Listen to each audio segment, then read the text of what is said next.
¿Qué tal, amigos de las redes sociales? Pues bueno, nos encontramos nuevamente aquí en su programa Voces Portento. Después de una pausa por causas y motivos de fuerza mayor, pues tuvimos que hacer una pausa, pero bueno, ya estamos de regreso y precisamente antes de pasar con nuestro invitado, pues queremos darle las gracias a nuestros patrocinadores que siempre han estado al pie del cañón, siempre nos han estado acompañando. Entre ellos está el The Fox Night Club.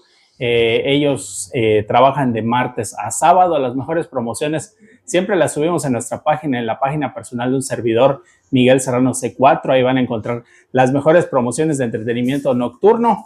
Y bueno, también queremos agradecer a Bonetería y Novedades Silvia, ahí en el mercado principal, en la zona intermedia, donde encontrarán un amplio surtido de ropa deportiva y ropa de bebé. También tenemos a Electronic Labs Campeche, una falla, una solución, que bueno, ellos también van a dar a conocer bastantes promociones en breve momento, en breve tiempo. Y también tenemos a Isfra, la botana perfecta para tu familia, 100% natural. Todo esto son productos de Malangui. Bueno, después de estos comerciales, bueno, ahora sí les damos, pues bueno, ahora sí vamos a pasar con nuestro invitado, el maestro Luis Antonio Ávila Zul.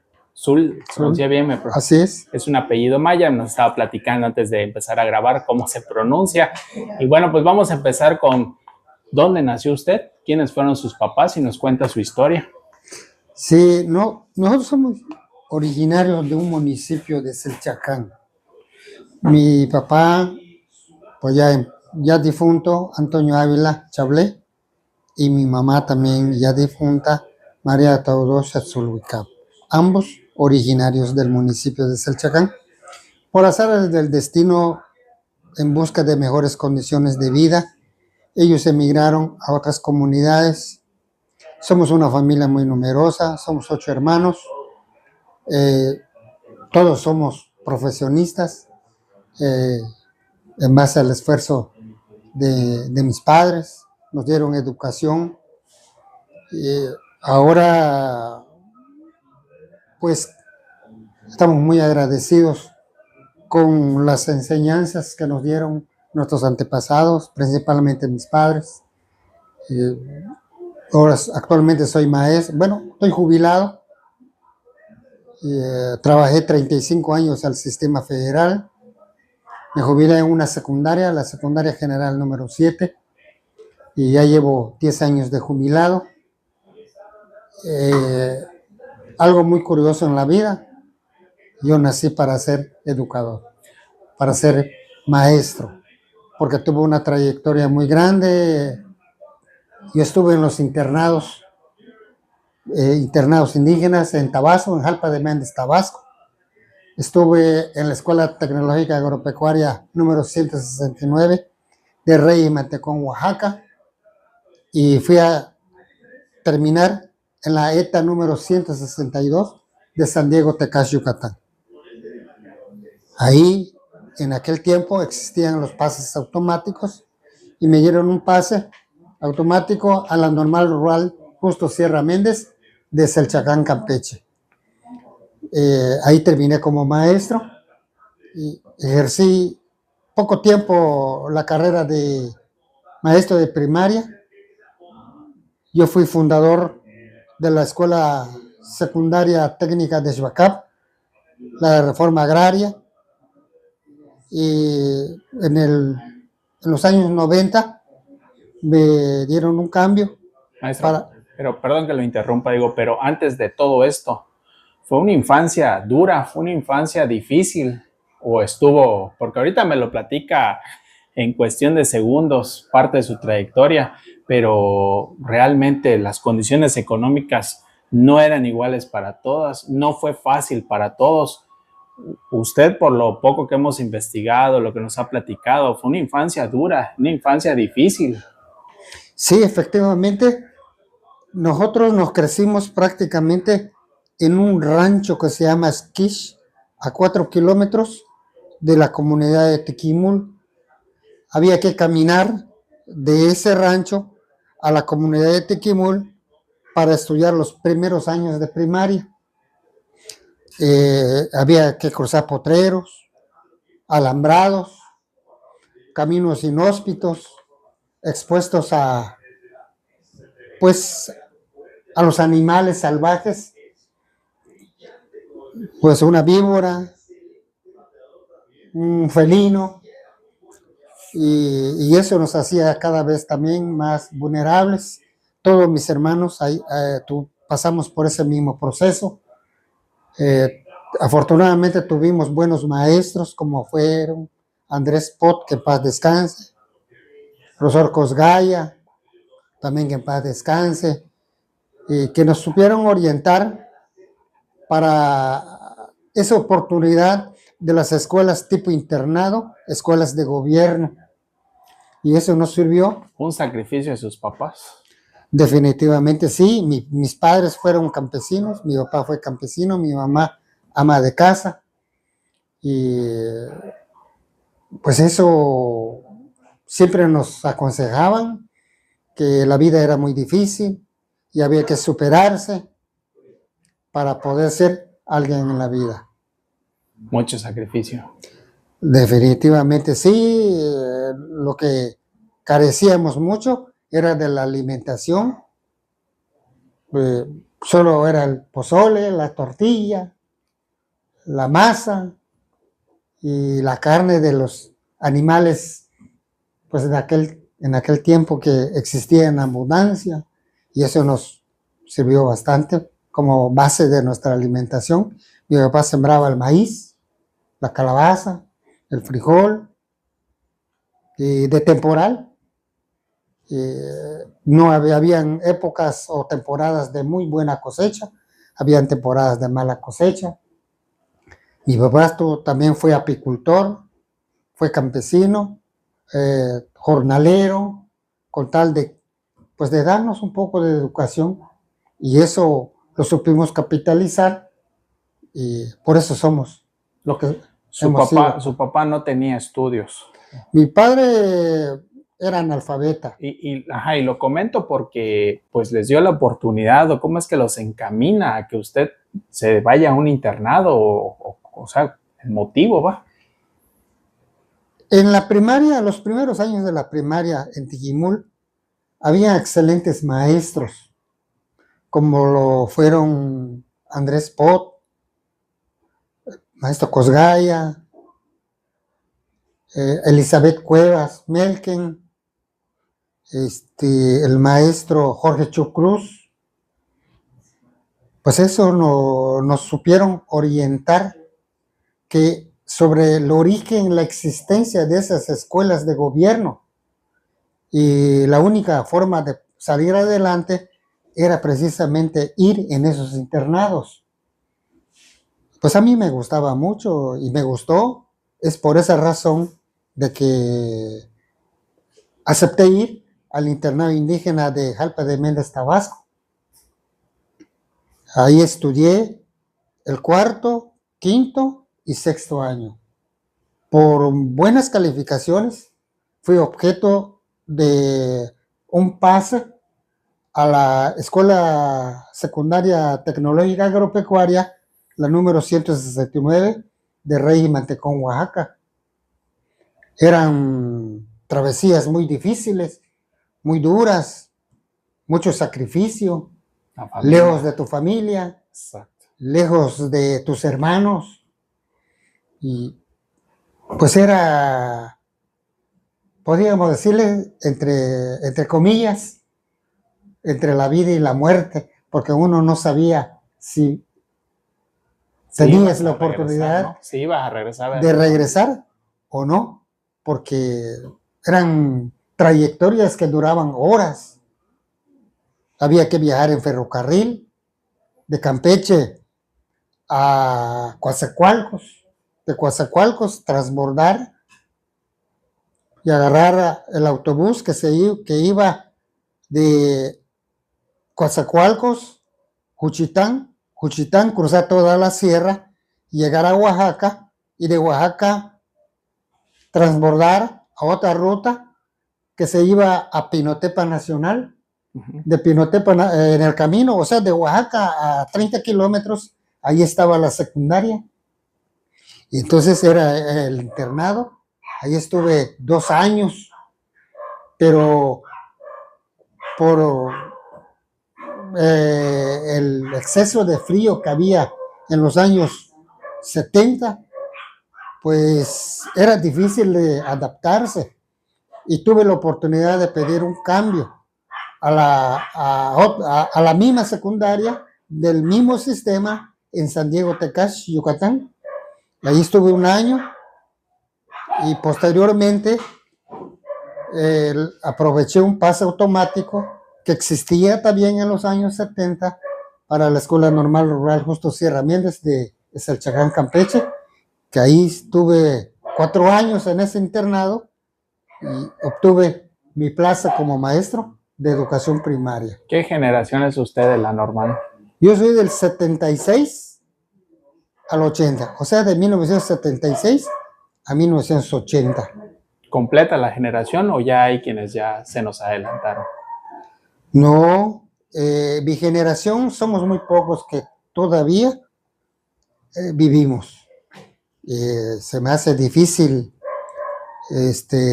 recordarlo, pero así es la vida y unos vivimos, otros ya se nos adelantaron, pero como quiera que sea de mi generación, que fuimos 40, solamente vivimos 20, existimos 20.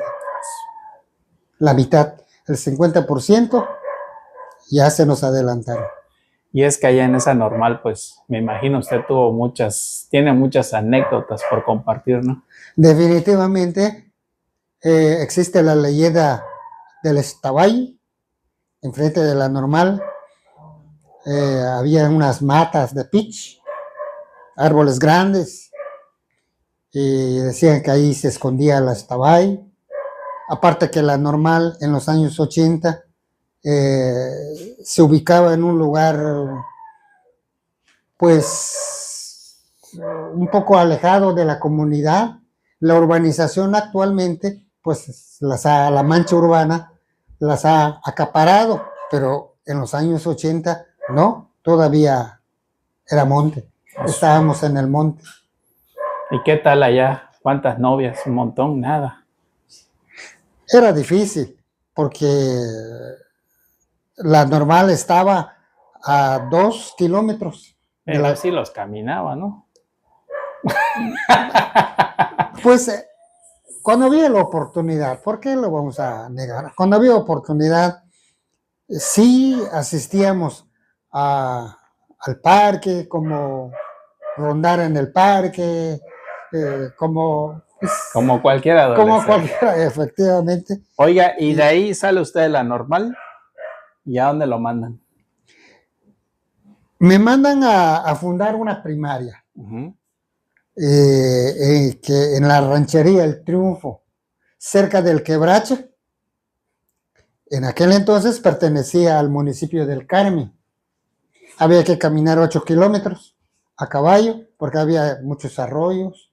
Asume. Y había que cruzar esos arroyos nadando, a caballo, a pie. Nadando. Sí, es un arroyo que es un brazo del río Candelaria. Y en temporada de lluvias peor.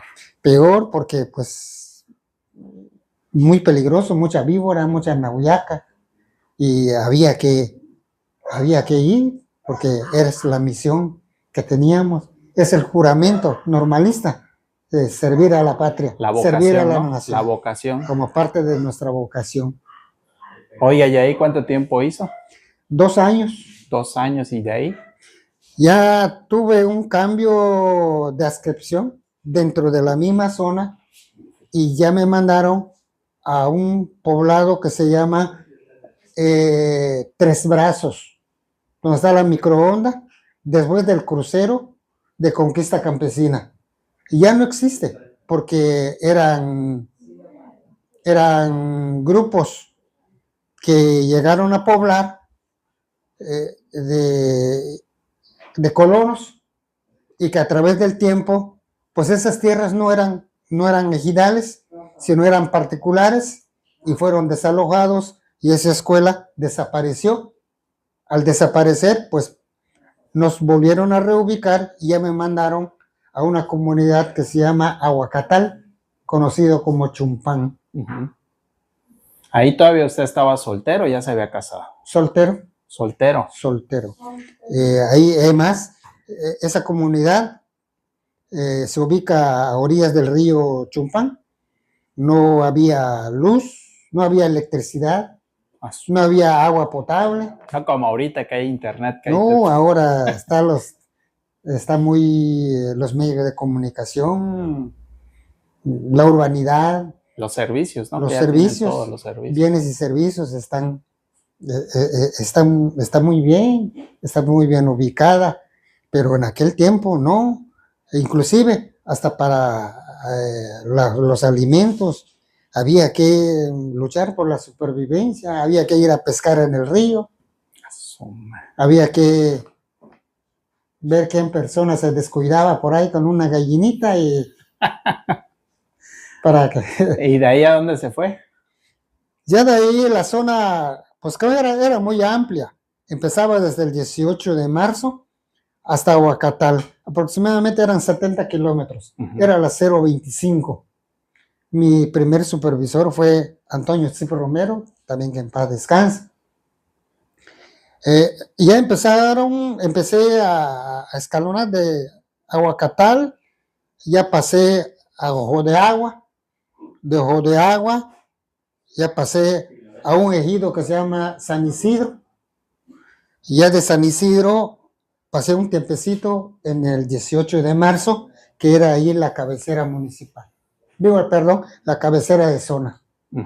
Y de ahí siempre en primario y en secundaria. En primarias. Primarias. Sí, estoy hablando de un lapso de 4 años. Posteriormente tuve un cambio de zona para el municipio de Champotón. El municipio de Champotón, en la zona 11, que era el supervisor, el profesor Evaristo Canepa Uchín, un ceibano, me dio una inscripción para reforma agraria. Pero en reforma agraria era muy difícil porque había era una comunidad muy conflictiva. Y a los 2 o 3 meses ya me dieron un cambio para el ejido Pocito, conocido como ahora El Cerrito. Pues había la oportunidad de fundar secundarias, pero había que hacer una campaña muy fuerte para buscar aspirantes. Fue allí donde me ofrecieron esa oportunidad y tuvimos que hacer campañas tanto en el ejido Gustavo Díaz Ordaz como en Chuiná, 27 de febrero, Venustiano Carranza y el ejido Xbacab, para juntar alumnos y fundar una secundaria.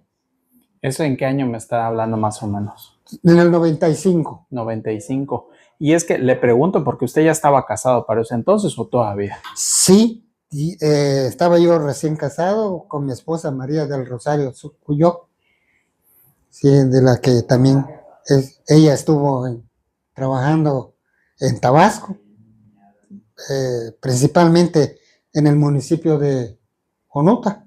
Tabasco. Jonuta, Tabasco, en la Riviera, no en la cabecera, sino en la Riviera, en el río. O sea, también había que entrar al monte. Torno Largo, Cocoyolara. ¿Y de ahí cuántos hijos?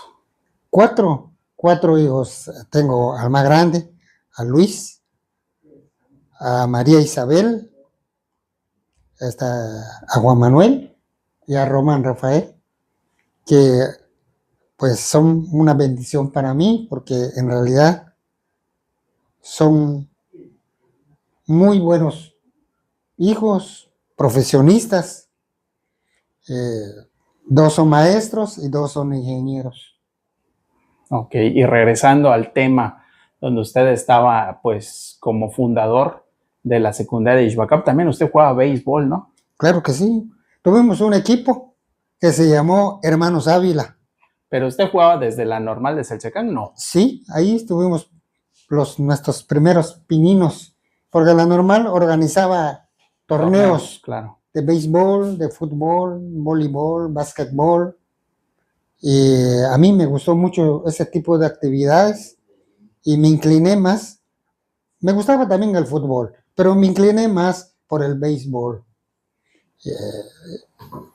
Con el tiempo, pues con mis hermanos fundamos un equipo de béisbol que se llamó los Hermanos Ávila, que tuvimos mucho realce, mucha, ¿cómo se llama? Mucha difusión en el estado, en la liga Loco Adam de Samulá, y logramos varios campeonatos. Pues yo jugué todas las posiciones, era el utility natural del equipo. Oiga, y bueno, de ahí de Ixbacab, un trabajo duro y difícil, me imagino. ¿Cómo no? En el 95 la comunidad de Ixbacab apenas se estaba proyectando. Entonces, la labor de nosotros los maestros fue titánica, porque teníamos que tener una comunicación directa con la comunidad, con los padres de familia, hacer conciencia con los alumnos, trabajar muy fuerte con los alumnos por las condiciones en que los recibíamos y también por las condiciones en que se desarrollaba la comunidad, con muchas carencias. Claro. No había luz eléctrica y teníamos que ingeniárnoslas para poder desarrollar nuestras asignaturas, porque nosotros en el 95 todavía trabajábamos no por asignaturas, sino por áreas. Un maestro tenía que dar historia, geografía y civismo. O sea, crecíamos por módulos de 7 en 7. O sea, 3 de historia, 2 de civismo y 2 de geografía. No había esa facilidad ahorita que el internet y que bajo esto y que tenías que preparar todo. Teníamos que hacer nuestras propias láminas, utilizar los recursos naturales que teníamos a disposición, unos que otros maestros, pues el único medio de comunicación que la tecnología que teníamos era el radio, la televisión todavía era blanco y negro en la comunidad, y las computadoras apenas se daban a conocer. Claro.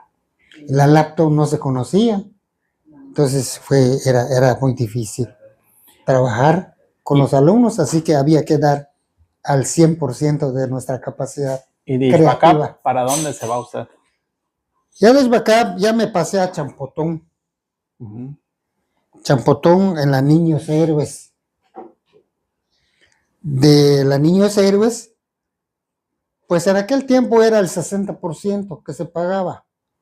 No era el 100% por la rezonificación, por la vida cara, que en aquel tiempo se consideraba. Entonces, Campeche, pues que prácticamente nadie quería venir porque era el 60%. Y la parte del 100% de sueldo era Champotón, El Carmen y Escárcega. Entonces hubo esa oportunidad de venir a la Federal 7, pero tuve que renunciar a todas mis horas de secundaria y solamente llegué con 8 horas. Pero no era la Federal 7 que conocemos ahorita, ¿no? No, claro que no, la Federal 7, ahorita la Federal 7 maneja aproximadamente 130.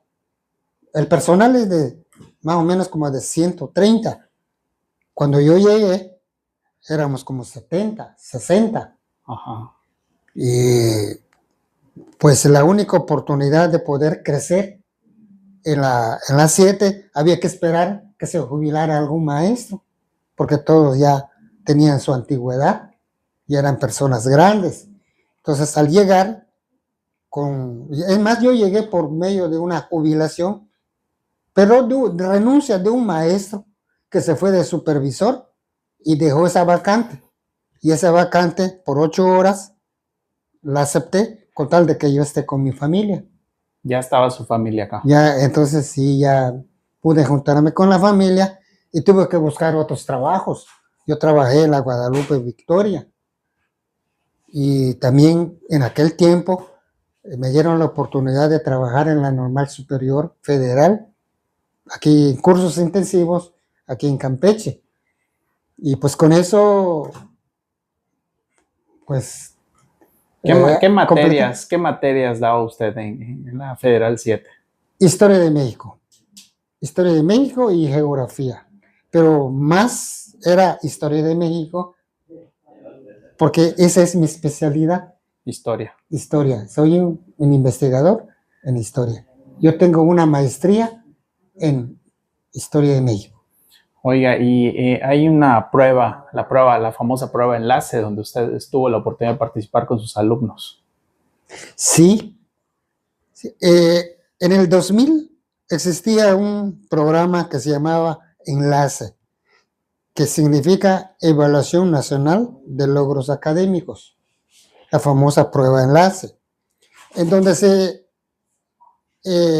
el sistema te evaluaba, porque era un programa a nivel nacional, evaluaba tu desempeño, pero con los alumnos. No al maestro. No al maestro. O sea, no le ponían el examen a usted. No, a tus alumnos. Si tus alumnos aprobaban ese examen, eras objeto a una remuneración económica. Uh-huh. Entonces, afortunadamente, de los 9 grupos que yo manejaba o que tenía asignado, los 9 pasaron esa prueba a nivel nacional y me las pagaron. En ese año evaluaron matemáticas e historia. La maestra Margarita Pech fue la que en matemáticas logró varios grupos que acreditaran a nivel nacional y yo los 9 grupos. Los 9 grupos me los pagaron y gracias a nosotros le pagaron en aquel entonces a los 70 maestros, incluyendo personal de apoyo, prefectura, docentes y administrativos. O sea, les tocó a todos. Les tocó a todos, bueno, porque nosotros ganamos, yo y la maestra Margarita. Y es que le digo, ha de ser muy querido por algunos alumnos, pero también muy odiado, porque hemos escuchado que usted reprobaba mucho a sus alumnos. Era yo muy exigente. Sí, que no le dijeron exigente, le dijeron otra palabra, pero es referente usted de la Federal 7. Sí, era yo muy exigente, me gustaba que mis alumnos aprendieran. Entonces sí lo reprobaba. Pues los que no trabajaban, sí. Sí lo reprobaba. Y los que merecían buenas calificaciones. ¿Cuánto era el máximo que daba usted? ¿Daba el 10? Yo daba el 10, sí, daba el 10. 9, el 8, el 7, el 6 y el 5. Pero antes no había esto de ahorita, de que si lo repruebas, lo estás maltratando. No, ahora ya es cariñito. Ya es cariñito de los maestros, porque también tiene su justificación. Sí, así es. Oiga, y bueno, también aparte de ese reconocimiento, usted recibió pues la Polonio Rivas, ¿no? Entre otros. Efectivamente, sí. Al año siguiente, en base a esos logros, que me dieron y que me pagaron y que le dieron a toda la comunidad escolar. La delegación sindical me propuso para ese premio. Y, pues el sindicato nacional los avaló y fue así como el gobernador Bernes nos entregó el premio, una medalla de oro y una remuneración equivalente, si no me equivoco, a 70,000 pesos, que le dio a todos los maestros, uno por municipio, y a mí me tocó por el municipio de Campeche. Y de ahí, ¿usted cuánto tiempo lleva jubilado? 10 años, yo 10 para 11 años. Yo me jubilé en el 2015. 2015. Sí. ¿Y ahorita a qué se dedica? ¿Qué es lo que hace? Pues ahorita dedico más mi tiempo con la familia, veo más a mis hijos, pues en mis tiempos activos era mucho el sacrificio, me ausentaba mucho, era muy poco tiempo que los veía, pues ahora ya los veo con mayor frecuencia, convivo más con mis nietas, con mis hijos, con mi familia. Les doy gracias a Dios que me permite todavía estoy un poco golpeadito de salud, pero estoy consciente. ¿Algún mensaje que quiera usted mandar a sus compañeros de generación, a sus compañeros maestros jubilados?